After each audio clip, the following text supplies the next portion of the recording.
नमस्कार, times of Swaraj में आप सबों का स्वागत है और मैं हूं संतोष सिंह। और आज हम टाइम्स ऑफ स्वराज में बात उस सुपर कॉक पुलिस अधिकारी की कर रहे हैं जो इत्तला किया है कि मैं बिहार आ रहा हूं। सुपर कॉक, जी हां, जिनके खौफ से बिहार के अपराधी थरथराते थे, जिनके खौफ से बिहार के नेताओं की कुर्सी हिलने लगती थी, जिनके खौफ से बिहार के अपराध जगत के बड़े से बड़े डॉन को पैंट में पेशाब हो जाया करता था। ये मैं नहीं कह रहा हूं, हमारे मीडिया के बंधु वर्ग कहते रहते हैं। बाप रे बाप, उस सुपर कॉक के लिए समझिए मीडिया वाले जितना दिल खोले होंगे, हमें नहीं लगता है कि आज तक किसी अधिकारियों के लिए इस तरीके का दिल खोला होगा हमारा मीडिया का बंधुगण। मीडिया का तो सुपर कॉक, पब्लिक का हो चाहे नहीं हो, मीडिया का तो सुपर कॉक था। जी हाँ, सही पकड़े हैं, हम बात शिवदीप लांडे की कर रहे हैं। उस शिवदीप लांडे की जो अपनी इस्तीफा स्वीकार करने के लिए राष्ट्रपति तक पैरवी पहुंचा दिया, क्योंकि बिहार सरकार उनका इस्तीफा स्वीकार करने के मूड में नहीं था। और कहा जा रहा है कि उनके इस्तीफे के पीछे बहुत बड़ा राजनीतिक कारण है। प्रशांत किशोर के साथ नई जुगलबंदी बनाने वो आ रहे हैं, इसी चर्चा जमकर है। पिछली बार जब ये चर्चा हुई थी तो वो सिरे से खारिज कर दिया था, लेकिन वो जो एलटी घाट में जो टेंट बना है ना, जहां पत्रकारों का आजकल शाम में बैठकी लगता है, जहां ऐसे युवाओं की बैठकी लगता है जो राजनीति में प्रवेश करने की इच्छा रखते हैं, ऐसे लोगों का जमावड़ा लगता है जो अलग अलग तरीके से नैरेटिव करते रहते हैं। मतलब राजनीतिज्ञों का एक अड्डा एलटी घाट में, क्या कहते हैं, प्रशांत किशोर के टेंट सिटी में आपको मिल जाएगा। सब लोग पहुंचते, शाम को पहुंचते सब पहुंच जाते। तो खबर यही है कि आनंद मिश्रा तो संभाल ही रहे हैं, दूसरे शिवदीप लांडे भी आ रहे हैं।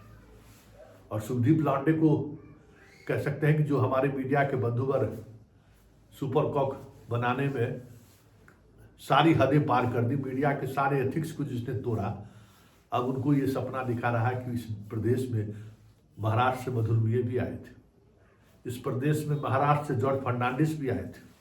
आप आइए न, रातों रात बिहार की जनता आपको हाथों हाथ उठा लेगा। इस तरीके की सोच चल रही है।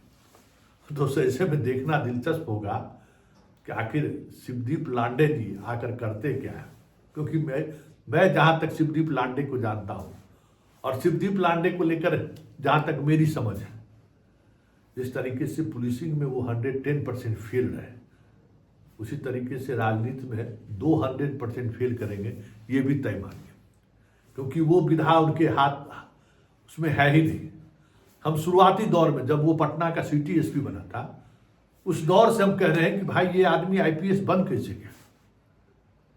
मतलब चाल चरित्र, चेहरा, पढ़ना लिखना, बातचीत का सलीका, हर वक्त जब कभी भी हमारी मुलाकात होती थी, हालांकि हमारी मुलाकात मतलब 36 का मुलाकात, तब हमें लगता था कि भाई ये आदमी आईपीएस बन कैसे गया। मतलब आईपीएस बनने का जो 1% हमको गुण नहीं दिखता था। नेता तो बहुत बड़ी चीज है। देखिए, नेतागिरी आसान नहीं है। जो लोग ये सोचते हैं कि नेतागिरी तो अरे वाह क्या बात, वो भ्रम में जी रहे हैं। नेतागिरी इतना टफ काम आज की तारीख में नहीं। कभी भी लीडरशिप जो होता है ना, लीडरशिप वो एक अलग क्वालिटी होता है और वो ईश्वर का दिन होता है। चाहे वो लीडर बाद के दिनों में भले जनता का शोषक हो जाए, बाद के दिनों में जनता को लेकर भले ही उसका नजरिया बदल जाए, लेकिन लीडरशिप क्वालिटी जो है ईश्वर बहुत कम लोगों में देते हैं, तो वो भी नहीं है। तो ऐसे में सवाल उठना लाजमी है कि आखिर लांडे बिहार आ क्यों रहा है और किस आधार पर आ रहा है। बिहार में जाति तो एक बड़ा आधार है, जिसको हमारे जो सुपर कॉक के महिमा से मंडित करने वाले जो पत्रकार बंधु हैं, वो मधुर मिये और जॉर्ज फर्नांडिस का उदाहरण देकर उन्होंने उनको गदगद कर दिया है। फिर भी सवाल उठ रहा है कि आखिर वो आ क्यों रहे हैं। क्या उनके आने के पीछे कोई खेल है क्या, या फिर बिहार आकर वो साधना क्या चाहते हैं।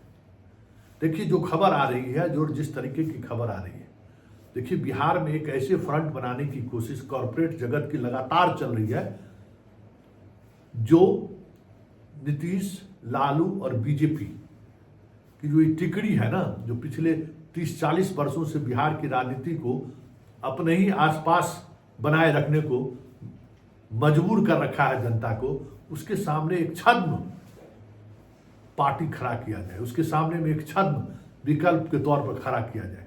और वो जो छद्म है ना, वो ऐसी स्थिति उत्पन्न कर दे कि जो खास करके नीतीश हमेशा पावर बैलेंस की तरह बिहार में 30 वर्षों से, लगभग 2005 से तो है ही, सत्ता में है, जिसके साथ रहेंगे वो सत्ता में रहेगा, जिसके साथ छोड़ देंगे वो सत्ता से बाहर हो जाएंगे। तो ये जो राजनीति एक जगह आकर बिहार की ठहर गई है, वो इस तरीके के तीसरे फ्रंट के माध्यम से कॉरपोरेट, आप समझ सकते हैं कि मेरा इशारा क्या है, कि यहाँ पे एक विकल्प खड़ा किया जाए, पब्लिक को लगे कि हाँ विकल्प है। जैसे प्रशांत किशोर जैसे लोग आए, आनंद मिश्रा IPS है वो भी आए, अब शिवदीप लांडे भी आ रहे हैं। इस तरीके की जितने लोग हैं बिहार को जानने वाले, बिहार में काम करने वाले, बिहार को समझने वाले लोग, ऐसे लोगों को बिहार भेजो और बिहार की जो ठहरी हुई राजनीति है उसको गतिमान करो, उसमें हलचल पैदा करो। ये देखना दिलचस्प होगा कि हलचल पैदा करने में शिवदीप लांडे कितना कामयाब होते हैं। लेकिन इतना तय है कि शिवदीप लांडे जैसे लोगों को बिहार की राजनीति में हमें लगता है कि बहुत मुश्किल होगा। वार्ड काउंसिलर का चुनाव भी लड़ना, मुखिया का चुनाव भी लड़ना, विधायक और MP की तो बात ही छोड़ दीजिए। क्योंकि जिस मिजाज के शिवदीप लांडे हैं ना, हमेशा मेरे ही तरह, अब अभी ना हम चश्मा पहनते हैं, रातों में शिवदीप लांडे चश्मा पहनता था।